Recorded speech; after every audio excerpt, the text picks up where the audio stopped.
السلام علیکم ورحمۃ اللہ وبرکاتہ۔ سورہ یوسف آیت نمبر 15۔ نحمدہ ونصلی علی رسولہ الکریم، اما بعد فاعوذ باللہ من الشیطان الرجیم، بسم اللہ الرحمن الرحیم۔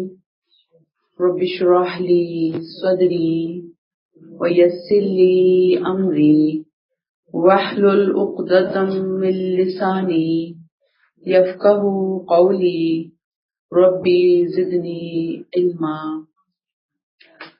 فلما ذهبوا به واجمعوا، پھر جب وہ اسے لے گئے within bracket اصرار کر کے bracket close، واجمعوا ان یجعلوه فی غیابۃ الجب، اور انہوں نے طے کیا کہ ان کو کنویں کی تہ میں پھینک دیں۔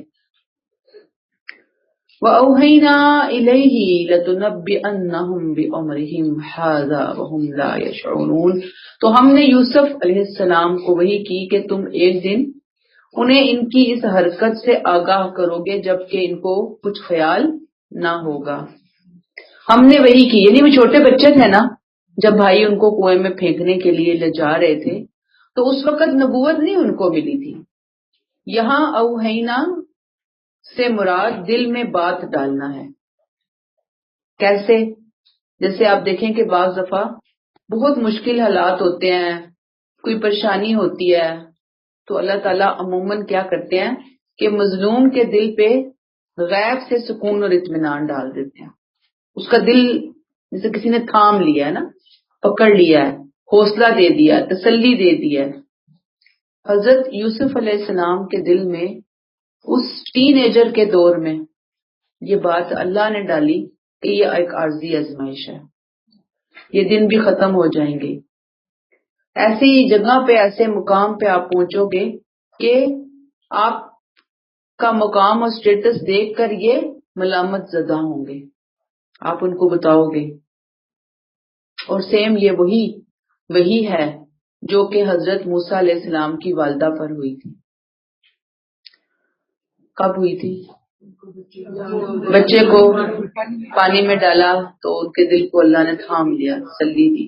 ایسی ہی وحی کی قسم شہد کی مکھی کے بارے میں اللہ تعالیٰ کہتے ہیں ہم نے اس کو وحی کی کہ اس خاص ٹریک کے اوپر چل، اس خاص انداز سے جا کر رس پی، اس سے پھر شہد بنا، اور وہ اس کے اندر اتنے فائدے ہیں۔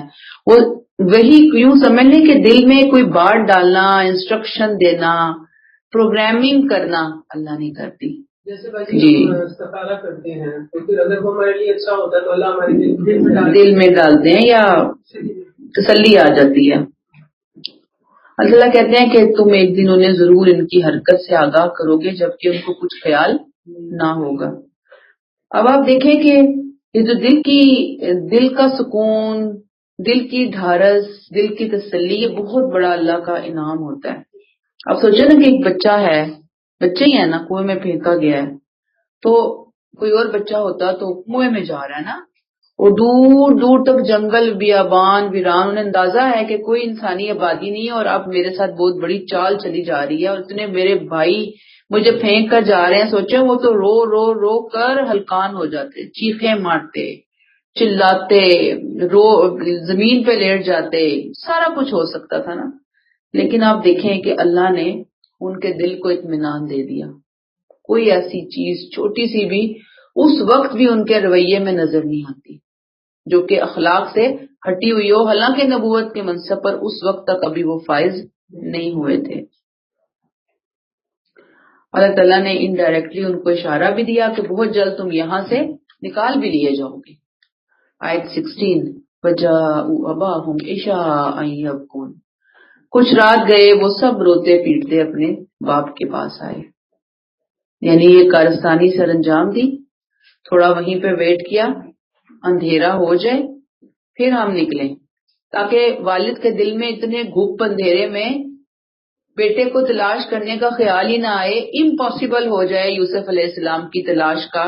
ایسا ٹائم انہوں نے گھر آنے کا سلیکٹ کیا کہ ہم نے تو بڑی ڈھونڈیا مچائی ہے، بہت تلاش کیا، لیکن وہ تو پتا تھا نا کہ وہ ڈھونڈیا کیا مچائی، کہ وہ تو کہتے ہیں کہ ہم نے وہ چھڑانے کی کوشش کی اور وہ بھیڑیے نے کھا لیا اور یہ وہ منہ بسوڑتے ٹسوے بہاتے ہوئے آ گئے.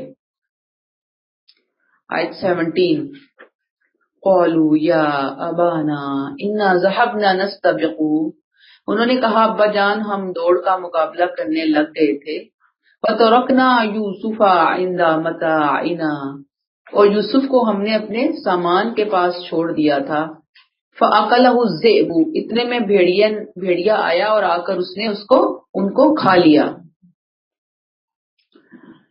وما انت بمؤمن لنا ولو كنا صادقین، ہمیں یقین ہے آپ نہیں یقین کریں گے ہم پر چاہے ہم کتنے ہی سچے کیوں نہ ہوں. اب آپ دیکھیں کہ حضرت یعقوب علیہ السلام نے کہا تھا نا کہ ایسا نہ ہو تم اس کو لے کے جاؤ اور بھیڑیے کھا لیں. میں نے آپ کو وہاں بھی تھوڑا بتایا تھا کہ وہاں پہ اکثر کچھ اس طرح کی واردات ہوتی تھی کہ بھیڑیے وغیرہ آ کر بندوں کو کھا لیا کرتے تھے، چیڑ بھاڑ کر لیا کرتے تھے.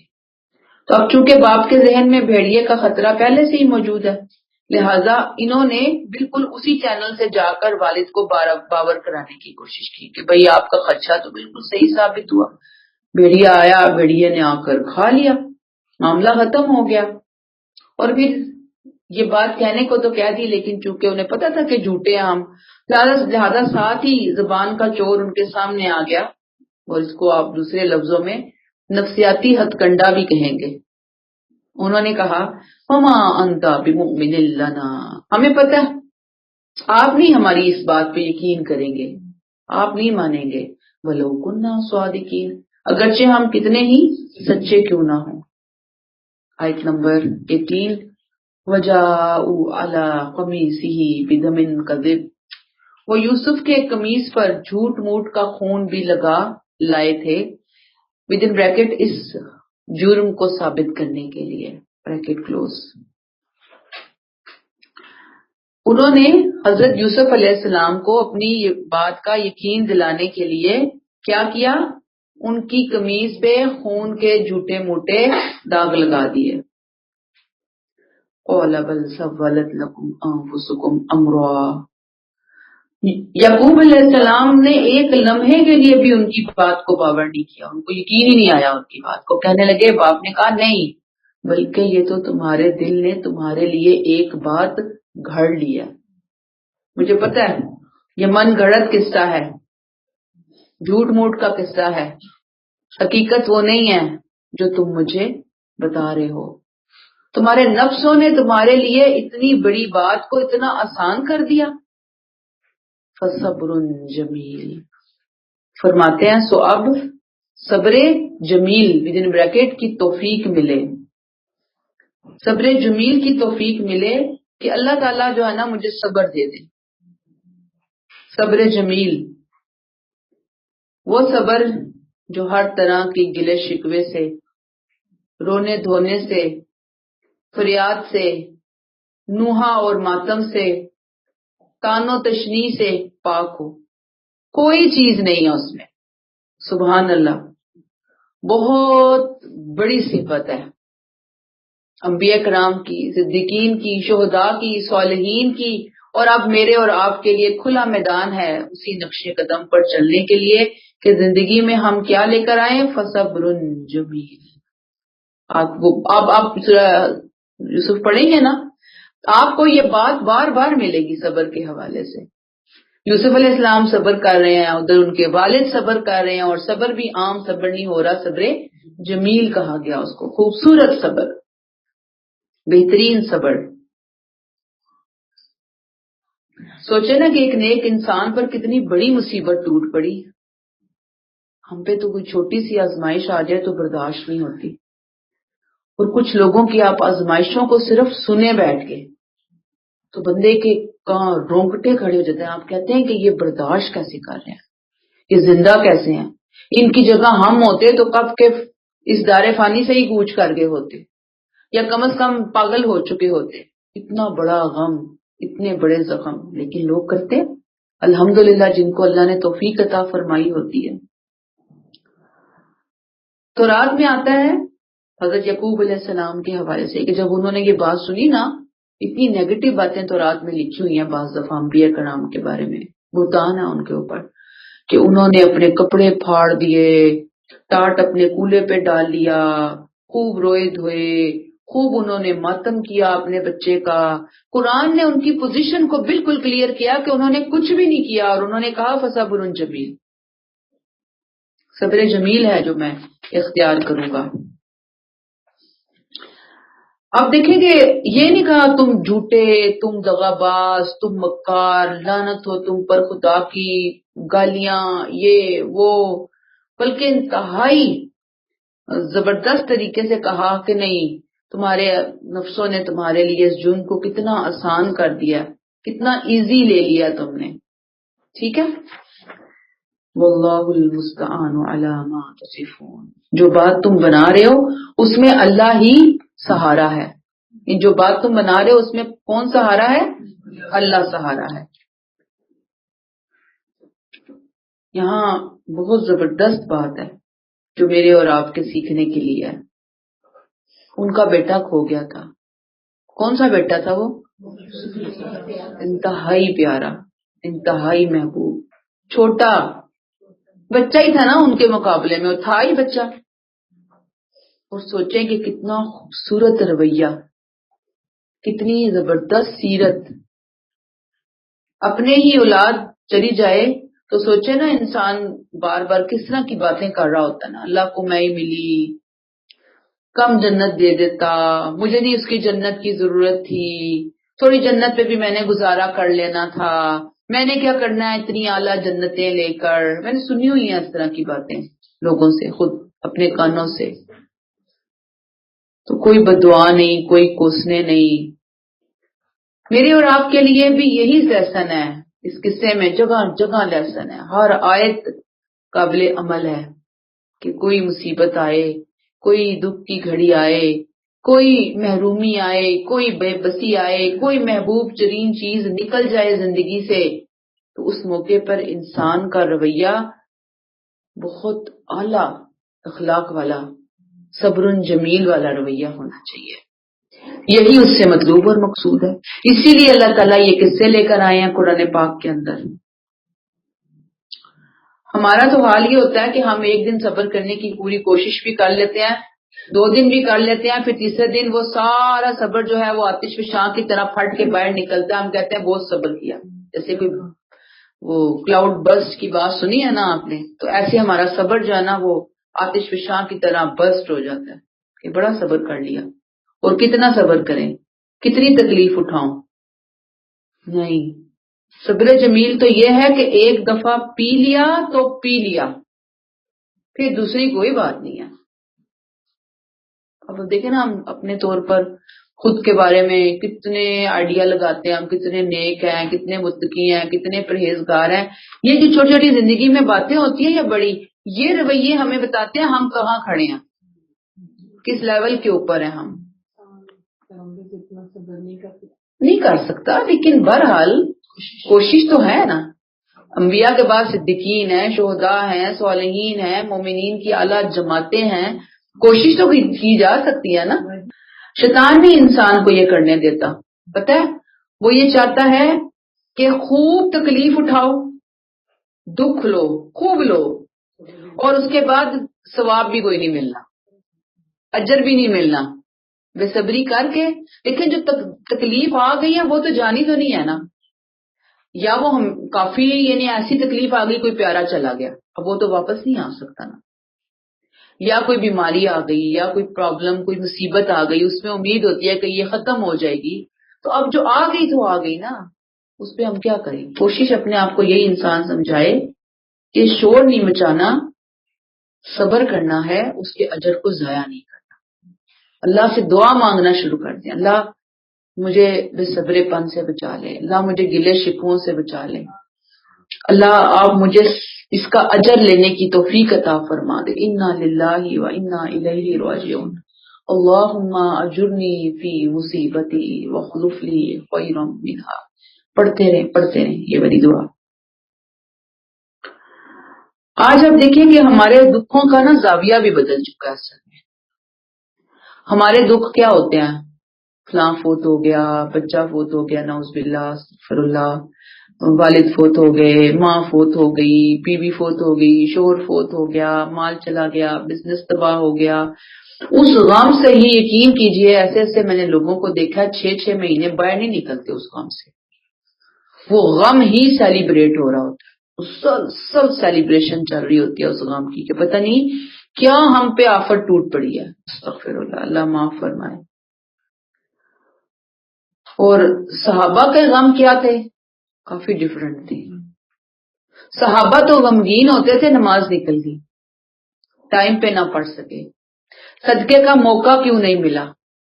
قرآن کے حوالے سے ہم اپنے کنیکشن کو ایک زندہ کنیکشن کیوں نہ، یہ ان کے غم ہوتے تھے، یہ ان کی دکھ اور یہ ان کی پریشانیوں والی باتیں ہوا کرتی تھی.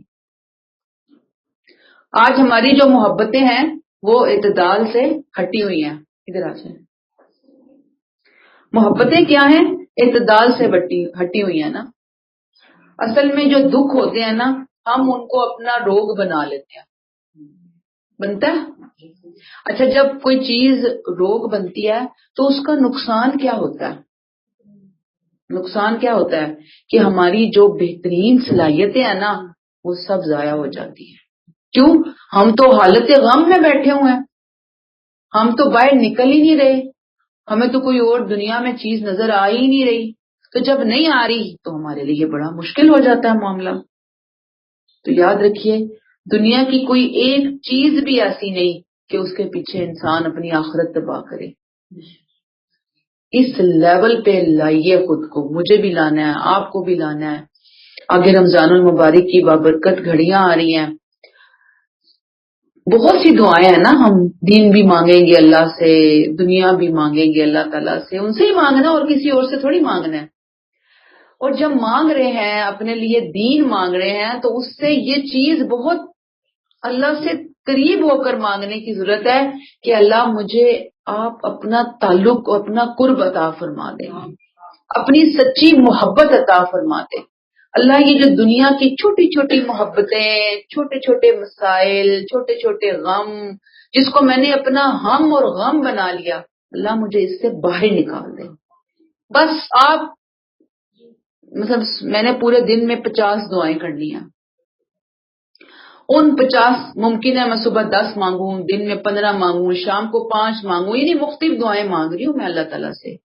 لیکن ایک دعا کو پرائورٹی پہ رکھ لیں پورا دن، بار بار ریپیٹیشن. الارم بجتا ہے نا بار بار، آپ بعض دفعہ الارم لگاتے ہیں سنوز پہ چلا جاتا ہے، وہ بار بار بج رہا ہوتا ہے.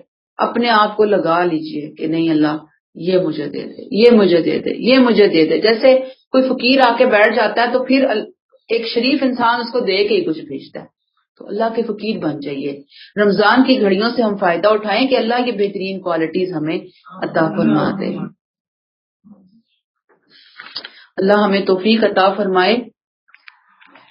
کوئی ایک دعا فوکس کیجئے کہ اللہ مجھے یہ دے دیں آپ دین کے بارے میں، انشاءاللہ تعالیٰ ضرور ملے گا. پھر اگلے سال رمضان جب آئے نا تو اس وقت جا کر دیکھیے گا کہ اس پورے سال میں جب ہم نے اس مہینے میں دعا مانگی تو اگلے 11 مہینوں کے اندر اندر وہ مجھے ملی یا نہ ملی. ملتی ہے، ملتی ہے. مانگنے والا تو کوئی ہو. اچھا آیت نمبر 19. وَجَاءَتْ سَيَّارَةٌ فَأَرْسَلُوا وَارَدَهُمْ فَأَدْلَىٰ دَلْوَهُ. ادھر ایک قافلہ آیا، انہوں نے اپنا پانی بھرنے والا بھیجا. سو اس نے اپنا ڈول کنویں میں ڈالا. کنواں تو ودن بریکٹ آئے گا. واردہم، وارد گھاٹ کو کہتے ہیں، چشمے پر اترنے والوں کو کہتے ہیں. اچھا عربوں میں کیا ہوتا تھا آپ کو معلوم ہے نا کہ صحراؤں میں سفر ہوا کرتے تھے موسٹلی. تو عموماً قافلوں کی شکل میں لوگ چلتے تھے، اکیلے نہیں ٹریول کرتے تھے. بہت کم، بہت خطرے ہوتے تھے ڈاکوؤں کے، درندوں کے، ٹھیک ہے. تو عموماً کیا کرتے کہ وہ اپنا ایک آدمی اپنے قافلے سے تھوڑا آگے رکھتے تھے. وہ جا کر نا صحرا اور ادھر ادھر نا کنویں ڈھونڈتا تھا اور پھر وہ گائیڈ کرتا تھا کہ بھی پانی یہاں ہے، پانی کا ارینجمنٹ ہوا ہے، پانی ہے تو پھر قافلہ وہاں رہے. وہ قافلے کی بہت زیادہ ضروریات ہے، اونٹوں کی، گھوڑوں کی ضروریات ہیں. تو اب پانی کے بغیر تو گزارا نہیں ہو سکتا، تو وہ رکھا جاتا تھا. تو وہ جو شخص تھا نا جو آگے جا کر پانی کا ارینجمنٹ کرتا تھا اس کو وارد کہا جاتا تھا کہ وہ وارد ہے، وہ گیا ہے کنویں کے اوپر، ٹھیک ہے. تو وہ پانی بھرنے والا بھیجا. اس نے کیا کیا؟ فَأَدْلَى دَلْوَهْ، اس نے اپنا ڈول ڈال دیا کنویں کے اندر. آپ کو معلوم ہے کہ ایک قافلہ آ رہا تھا شام سے مصر کی طرف، تو وہاں اس قافلے کا بندہ آیا اور آ کر اس نے اس کنویں کے اندر ڈول ڈالا پانی نکالنے کے لیے. اس میں آپ دیکھیں گے کہ ٹائمنگ اللہ تعالیٰ کی، ادھر کو ڈال کے گئے، ادھر سے قافلہ چل پڑا. بہت ٹائم نہیں گزارنا پڑا الحمدللہ. اللہ تعالیٰ نے یہاں سے جو ہمیں ایک لیسن دیا نا کہ جب کوئی اللہ کی راہ میں مشقت، تکلیف، دکھ، درد، غم، بیماری صبر سے برداشت کرتا ہے، اللہ اس کو ضائع نہیں ہونے دیتے. اللہ اس کو یہ نہیں کہ اب تابڑ توڑ حملے ہی ہو جاتے ہیں. کچھ لوگوں کے امتحان خیر سخت ہوتے ہیں، ان کے اونچے بخت ہوتے ہیں جن کے امتحان سخت ہوتے ہیں نا، وہ بھی نوازے ہی جا رہے ہوتے ہیں، وہ محروم نہیں ہوتے. لیکن کچھ اللہ تعالیٰ بھی نکال لیتے ہیں بندوں کو. یہاں پہ آپ دیکھیں گے کیا ٹائمنگز ہیں زبردست قسم کی. قالوا یا بشرا ھذا غلام، اندر جب جھانکا تو دیکھا لڑکا، بچہ. خوشی سے پکار اٹھا، خوشخبری ہو، یہاں تو ایک لڑکا ہے. یعنی پیچھے جو ایک دو چار اور بندے بھی اس کے ساتھ پہنچ گئے ہوں گے، ان کو خوشی سے اس نے بتایا چیخ چیخ کے یہاں تو ایک لڑکا ہے. وَأَسَرُّوهُ بِضَاعَةٍ، چنانچہ انہوں نے اس کو تجارت کا سامان سمجھ کر چھپا لیا. اللہ علیم بما یعملون، حالانکہ جو کچھ وہ کر رہے تھے اللہ اس سے خوب باخبر تھا. آپ کو معلوم ہے نا کہ اس زمانے میں غلام بکا کرتے تھے، غلاموں کی منڈیاں، مارکیٹس لگا کرتی تھی جیسے آج ہمارے جانوروں کی مارکیٹیں لگتی ہیں. آپ کو پتا ہوتا ہے فلاں علاقے میں جائیں گے جانور مل جائیں گے، فلاں جائیں گے غلام بکتے تھے، لونڈی بھی اور غلام بھی. بہت تذلیل والا دور تھا انسانیت کے لیے. عام تھی یہ چیزیں. انہوں نے کہا کہ یہ لو، راستے میں جنگل، بیاباں، صحرا میں ایک بچہ مل گیا، اتنا ماشاءاللہ خوبصورت، ہیلدی. انہیں امید تھی کہ مناسب پیسے تو ہمیں اس کے مل ہی جائیں گے، بیچ کے کچھ نہ کچھ ہم نفع کما لیں گے. اور انہوں نے ان کو چھپا لیا.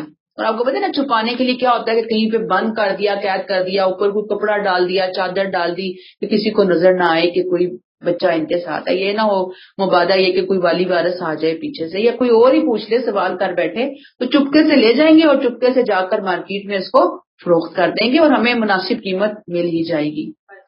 یہ جو کنواں تھا اس میں پانی نہیں تھا. پانی تھا، تھوڑا سا تھا، لیکن کچھ کنویں ہوتے ہیں نا کہ بعض جگہ ساتھ ساتھ جو ہے نا وہ تھوڑی خشکی والی جگہ بھی ہوتی ہے. یعنی یوں آپ سمجھ لیں کہ چھوٹی چھوٹی سی بنی سی بھی بنی ہوتی ہے، اندر بنی ہوتی ہے، باہر نہیں. پانی والا ہی ہوتا ہے نا. اس نے پانی کے لیے تو ڈول ڈالا تھا وہاں پر، ٹھیک ہے. پانی تھا، تھوڑا پانی تھا، لیکن مین جو تھا نا وہ سائڈوں کے اوپر تھا. اور بعض لوگ کہتے ہیں کہ نہیں خشک کنواں تھا، یعنی بعض یہ بھی آتا ہے اس کے اندر، لیکن بعض آتا ہے کہ تھوڑا پانی تھا.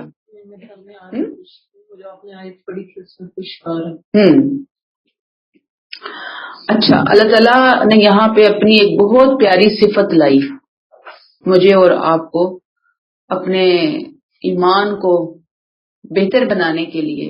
اس صفت کو گہرائی کے ساتھ دیکھنا، اس کے بارے میں سوچنا، یہ بڑی ضروری بات ہے.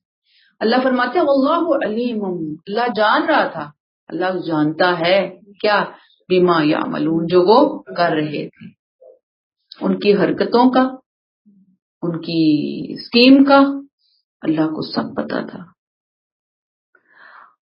اللہ کو پتا تھا تو آپ مجھے بتائیے کہ کیا اللہ کی کوئی اسکیم اور پلاننگ نہیں تھی؟ وہ اپنی اسکیم پوری کر رہے تھے، اللہ اپنی اسکیم پوری کر رہا تھا.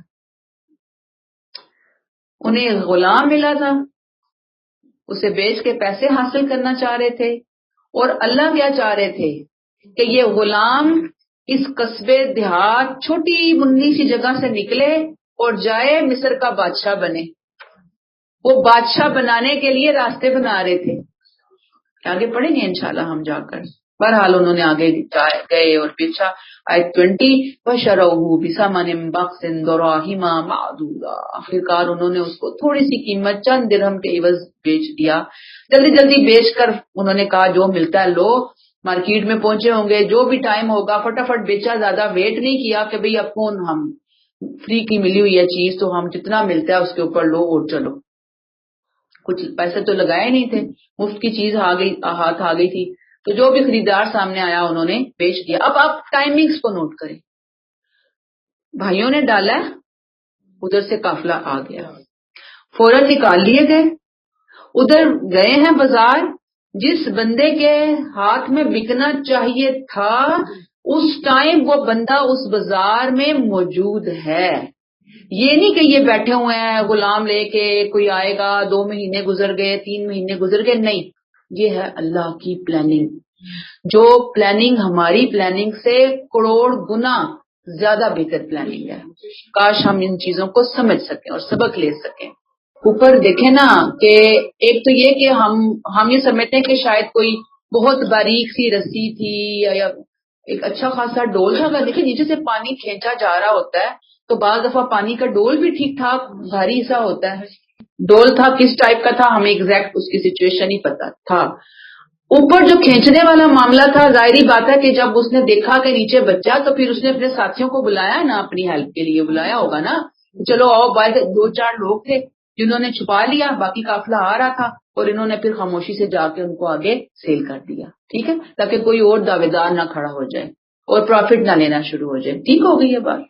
بہرحال میں آپ کو ٹائمنگز پہ متوجہ کر رہی تھی اللہ کی اسکیم کے حوالے سے کہ وہ گئے ہیں تھوڑے بس خریدا وکانو فیہ من الزاہدین، وہ اس کے معاملے میں کوئی رغبت نہیں رکھتے تھے. رغبت نہیں رکھتے تھے یعنی انہیں حضرت یوسف سے کوئی رغبت نہیں تھی، ان کی قدر و قیمت کی سے کوئی رغبت نہیں تھی، کوئی غرض نہیں تھی. ان کو گئے جا کر بیچا اور وہ فارغ ہو گئے. انہیں اندازہ ہی نہیں تھا ہیرا ہمارے میں آیا ہوا ہے، اور ہیرے کا تول لگایا، ہیرے کا مول لگایا چند کوڑیوں کے عوض. گئے ہیں، بک گئے ہیں وہ بھی. سبحان اللہ. آیت نمبر 21 وقال الذی اشتراه من مصر، مصر والوں کے جس شخص نے یوسف کو خریدا اس نے کہا لامرأتہ، اپنی بیوی سے، اکرمی مثواہ، اس کو اچھی طرح رکھو، عسیٰ ان ینفعنا او نتخذہ ولدا، ممکن ہے کہ یہ ہمیں نفع پہنچائے یا ہم اس کو اپنا بیٹا ہی بنا لیں.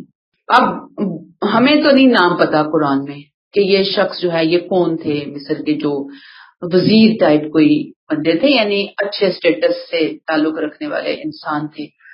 نام کیا ہے ہمیں نہیں پتا، لیکن بائبل سے ہمیں پتا چلتا ہے فوتیفار جو ہے نا، فے واؤ تو یہ فے الف رے، فوتیفار یہ نام تھا، اور کوئی بڑا افسر تھا. قرآن نے ان کا جو نام لیا ہے وہ عزیز مصر لیا ہے. عزیز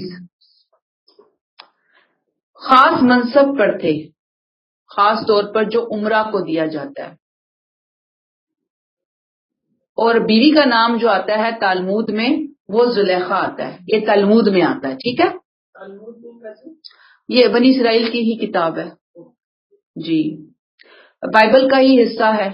وہاں پہ یہ جو واقعہ بیان ہوا ہے وہاں پہ تالمود آئی ہے. اذان ہوگی ہے شروع؟ نہیں، ابھی یہاں پہ ہوئے گی تو پھر رکتے ہیں. تے الف لام میم واو تال، تالمود. یہاں سے حضرت یوسف علیہ السلام کی زندگی ایک نیا ٹرن لے رہی ہے، بہت بڑا ٹرننگ پوائنٹ آئی ہے ان کی زندگی کا. اور یہ بعض وہ جو تالمود اور بائبل وغیرہ میں ان کے بارے میں آتا ہے، یہ بھی کہا جاتا ہے کہ شاید یہ شاہی باڈی گارڈ کا اعلیٰ افسر تھا، سیکیورٹی کے انچارج تھے یہ وہاں کے، اور بائی نیچر انتہائی کائنڈ ہارٹیڈ، شریف النفس، کریم، بہت اچھے انسان تھے. انہوں نے جب دیکھا نا ان کو بکتے ہوئے بازار میں تو دیکھتے ہی تاڑ لیے، جیسے سکس سینس نہیں انسان کی ایک دم پرک کرتی کہ کوئی ڈفرنٹ چیز ہے. ان کو دیکھتے ہی لگا کہ کوئی یہ مختلف انسان ہے، مختلف غلام ہوگا یہ. اچھے گھرانے کا چشم و چراغ ہے جسے یہ بیچنے والے کہیں سے پکڑ کر لے آئے ہیں. تو انہوں نے گھر لے جا کر بیوی کو کیا ہدایت کی کہ ہم اسے غلاموں کی طرح نہیں رکھیں گے بلکہ اس کی خاطر مدارت کرنا. تو ہم کیا کریں گے، اس کو اپنا بیٹا بنا لیں گے یا ہم اس کو اپنا کاروبار بزنس میں لگائیں گے. بزنس یعنی اس کے ذریعے ہم بزنس کریں گے، اسے بزنس سونپیں گے اپنا کہ یہ ہمیں فائدہ دے گا. اور پھر یہ بھی پتا چلتا ہے کہ اس وقت تک اس کی کوئی اولاد نہیں تھی اور انہوں نے یوسف علیہ السلام کو اپنے پورے گھر کا، وہ جو شاہی محل نما ہی گھر تھے ان کے بھی، عمرہ وزرا کے بڑے بڑے گھر ہوا کرتے تھے، انہوں نے ان کو مکمل طور پر آل نال بنا دیا، مالک اور مختار بنا دیا. کہتے ہیں کہ 3 لوگوں کی فراست تاریخ میں بہت مشہور ہوئی ہے. فراست کیا ہوتی ہے؟ کسی کو دیکھ کرنا، جج کر لینا. آپ کی ججمنٹل پاور دوسروں کے بارے میں اتنی زبردست ہو کہ کوئی غلطی کر ہی نہ سکتے ہو. ہم تو خیر لوگوں کو خام خواہ جج غلط کر رہے ہوتے ہیں، ہمیں تو کرنے کا حق ہی نہیں ہے. ویسے یہاں پہ صحیح والی بات بتائی. تو ان میں سے ایک جو ہے نا یہ عزیز مصر ہیں، جنہوں نے بچے کو دیکھا بھی، باشرت بھی نہیں ہوئی، دور سے ہی پہچان لیا کہ یہ کوئی زبردست قسم کا بچہ ہے. دوسرا کہا جاتا ہے کہ بنت شعیب علیہ السلام، وہ انہوں نے موسیٰ کو دیکھا. سوری بنت شعیب، وہ یاد ہے آپ کو موسیٰ علیہ السلام کا جو واقعہ کہ وہ پانی پلایا تھا انہوں نے، 2 لڑکیاں آئی ہوئی تھیں اپنے جانور وغیرہ لے کر، تو ان میں سے ایک بچی نے ان کو پہچانا اور پھر وہ ان کو لے کے گئی اور انہوں نے کہا کہ یہ بڑے اچھے انسان ہوں گے. آگے جا کے پڑھیں گے ہم وہ واقعہ ڈیٹیل میں، ٹھیک ہے. تو ان کے بارے میں آتا ہے. اور تیسرا حضرت ابوبکر صدیق رضی اللہ تعالیٰ عنہ کہ انہوں نے آپ صلی اللہ علیہ وسلم پر ایمان لایا اور انہوں نے حضرت عمر رضی اللہ تعالیٰ عنہ کا بطور خلیفہ امیر المومنین انہوں نے سلیکشن کی، چنا ان کو. تو یہ فراست دیکھیں نا، انہوں نے تو حضرت عمر کا جو دور حکومت ہے اور نظام حکومت، تاریخ میں نان مسلمز بھی اس کا اعتراف کرتے ہیں، کیا شاندار دور تھا ان کا.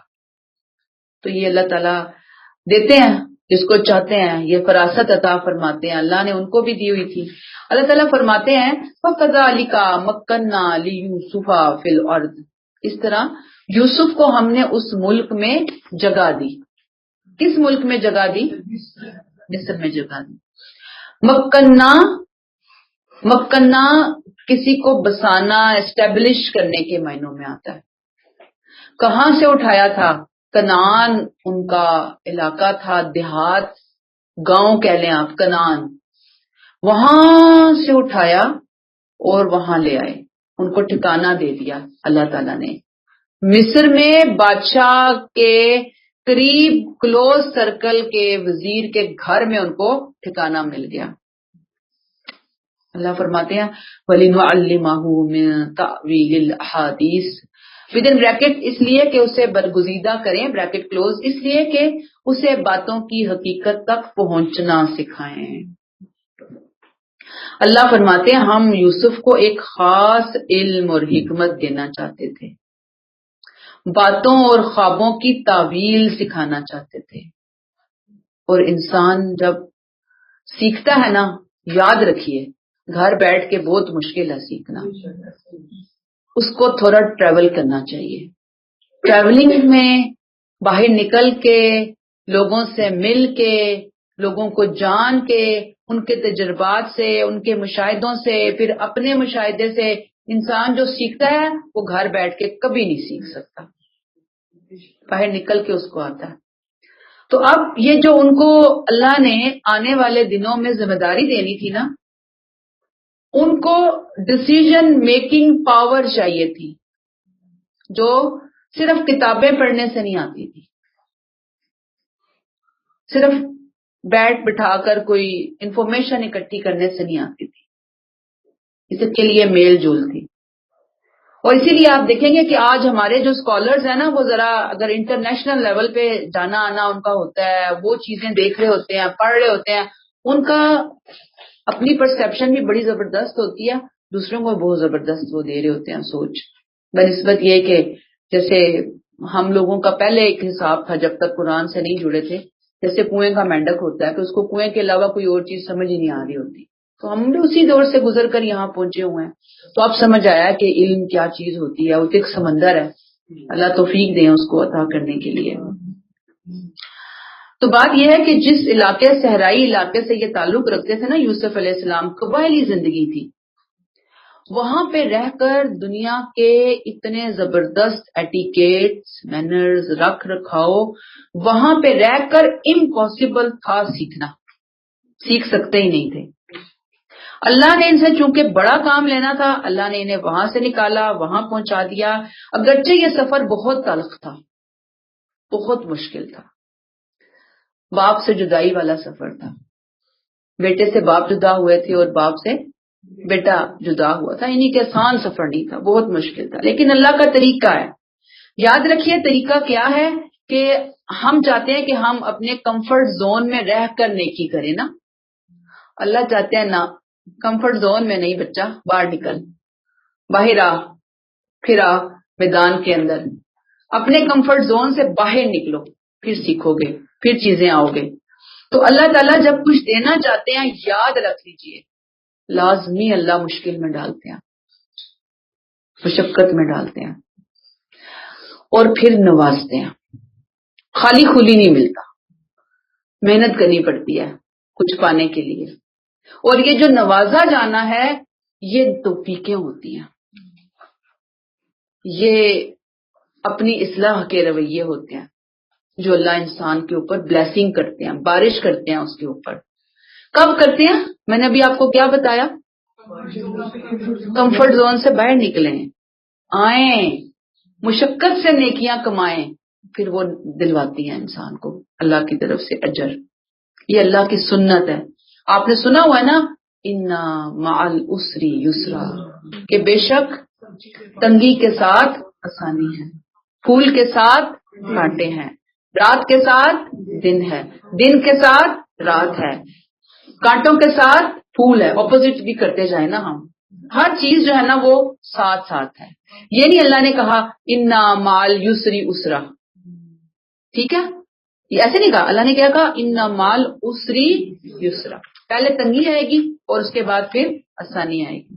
تو اصل بات ہے کہ جیسے سونا جب بنایا جاتا ہے تو کہا جاتا ہے کہ اس کو تپایا جاتا ہے آگ پہ, تب وہ شیپ آتی ہے, تب وہ کندن بنتا ہے, تب وہ تیار ہوتا ہے کسی کے گلے میں سجنے کے لیے, کسی کے کانوں کا جھمکا بننے کے لیے. ٹھیک ہے نا, تھوڑی محنت ہوتی ہے ان تمام چیزوں پر.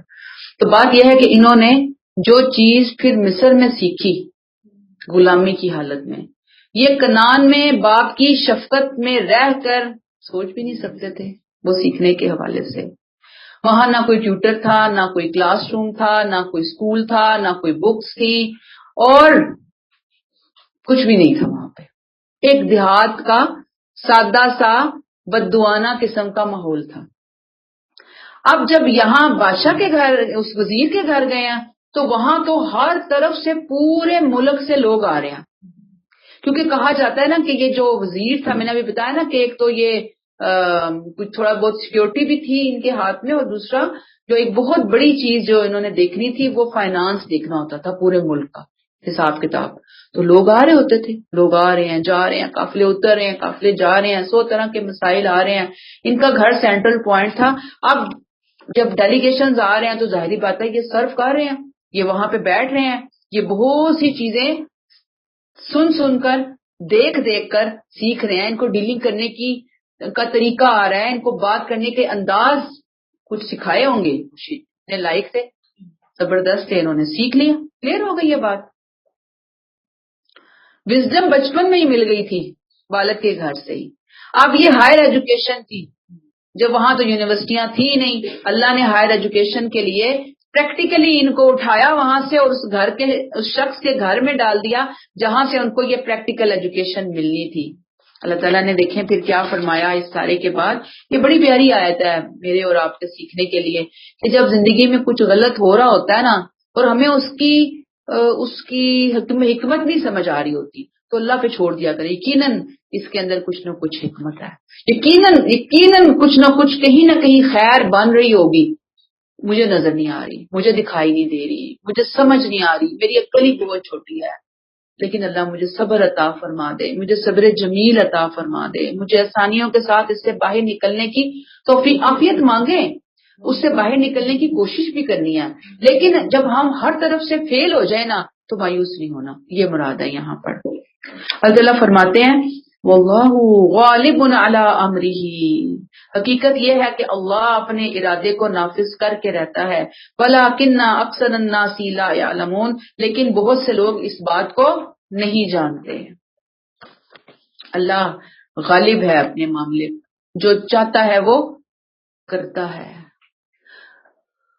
ان کے ستیلے بھائیوں نے تو اپنی طرف سے راستے کا کانٹا ہٹا دیا تھا ہمیشہ کے لیے، کیسی چال چلی تھی، لیکن اللہ کا ڈیسیژن کیا تھا، واللہ غالب علی امرہ ولکن اکثر الناس لا یعلمون۔ اس کو نوٹ کر لیں، اللہ کا واسطہ نوٹ کریں۔ کیوں کریں؟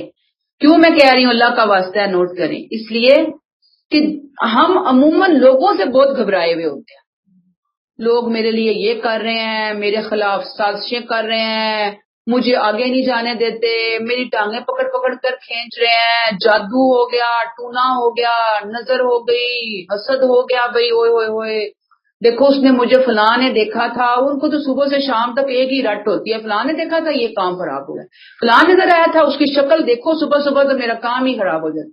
ہر وقت بلیمنگ سچویشن بنی ہوتی ہے، دوسروں اس پہ بلیم، اس پہ بلیم، اس پہ بلیم، اس پہ بلیم، یہ نہ ہو جائے وہ نہ ہو جائے، اتنے گھبرائے ہوئے ہوتے ہیں۔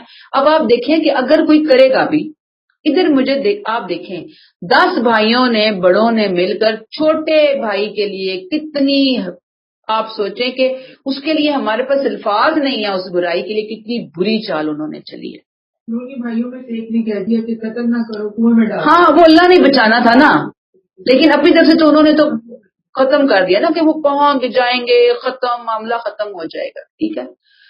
تو بات یہاں پر یہ ہے کہ اللہ کا جب حکم ہوتا ہے نا تو کوئی راستے کی رکاوٹ نہیں بن سکتی۔ جب وہاں سے آ گیا نا حکم، ڈیسیژن، پھر کون ہے، کس کی مجال ہے جو راستے میں کھڑا ہو جائے میرے رب کے فیصلے پہ۔ اب اگر نہیں ہو رہا، اس کا مطلب کیا ہے، وہاں سے حکم نہیں آیا، مجھے صبر کرنا ہے۔ تو اللہ تعالیٰ نے یہاں پہ ایک بہت زبردست لیسن دے دیا کہ لوگوں سے نہ گھبرایا کرو بھائی، پریشان نہ ہوا کرو، واللہ غالب علی امرہ، اللہ تو اپنے فیصلوں کو، اپنے ارادوں کو پورا کر کے، نافذ کر کے چھوڑتا ہے، ولکن اکثر الناس لا یعلمون، لیکن لوگوں کی اکثریت اللہ کی سنت کو، اللہ کی اس پاور کو، اللہ کی اس اتھارٹی کو جانتی نہیں ہے۔ تو پھر نہ جاننے والوں کا اپنا قصور ہے نا، روئے دھوئے، خوب چیخیں چلائیں، خوب لوگوں کے ہاتھ میں فٹ بال بنے، کٹ پتلی بنے، کھیلنے دیں ان کو اپنے احساسات، اپنے جذبات، اپنے خیالات سے۔ جس کو اللہ پہ یقین ہو جاتا ہے، یقین کیجئے پھر اس کو پرواہ نہیں رہتی، وہ بے نیازی کی کیفیت کے اندر آ جاتا ہے۔ تو یہاں اللہ تعالیٰ نے بتا دیا اگر زندگی میں کوئی آ جائے پرابلم تو اس کو اپنے لیے برا سمجھنے کی بجائے اس سے ایڈجسٹمنٹ کرنے کی کوشش کرنی ہے ہمیں، فرسٹریشن نہیں اختیار کرنی کہ ہم فرسٹریٹ ہو جائیں، نہیں، بلکہ کیا کرنا ہے، کیونکہ اللہ کی اس حکمت ہی ہوگی، یقیناً وہ حکمت ہے جو مجھے سمجھ نہیں آ رہی، اس کو کبھی بھی چیلنج نہیں کرنا کہ کیوں کیا۔ اب بعض بچے ہوتے ہیں، آپ نے دیکھا ہوگا کہ پیرنٹس بچپن میں فوت ہو جاتے ہیں، والد فوت ہو جاتے ہیں، دونوں فوت ہو جاتے ہیں، تو ہم دیکھیں اس میں بھی کوئی اللہ کی بہتری ہوگی۔ اب بڑے بڑے لوگ اسکالرز گزرے ہیں، ہم دیکھتے ہیں امام بخاری ہیں، امام شافعی ہیں، سر پہ باپ کا کسی کے سایہ نہیں تھا، ماں نے پالا، بعض دفعہ باپ نہیں ہوتے، مائیں کڑتی رہتی ہیں، چیختی چلاتی رہتی ہیں، شکوے شکایتیں کرتی رہتی ہیں، اور ہم نے دیکھا ہے کہ جن کی مائیں صبر سے پالتی ہیں، دعاؤں سے پالتی ہیں، ان کے بچے کہاں سے کہاں نکل جاتے ہیں۔ کہ اب آزمائش آ گئی ہے، اس کو صبر اور حوصلے کے ساتھ برداشت کریں، پینک نہیں ہونا، اور دل پہ داغ نہیں لگنے دینا۔ داغ سے مراد یہ کہ غم وہ بیٹھ ہی جائے نا، جو دل پکڑ کے انسان بیٹھ جاتا، ہر وقت اس کو فیل ہوتا ہے ہائے ہائے، اٹھتے بیٹھتے ٹھنڈی آہیں، ہائے ہائے، یہ نہیں، اچھے طریقے سے نہ اللہ سے ناراض ہونا ہے نہ بندوں سے، محرومیوں کو پازیٹیو لینا ہے، تو بس انشاءاللہ تعالی اللہ تعالیٰ ضرور آسانیوں کا معاملہ کریں گے۔ تو اللہ تعالیٰ آسانیاں کریں۔ جزاک اللہ خیر، سبحانک اللہم و بحمدک، نشہد ان لا الہ الا انت، نستغفرک و نتوب الیک۔ السلام علیکم ورحمۃ اللہ وبرکاتہ۔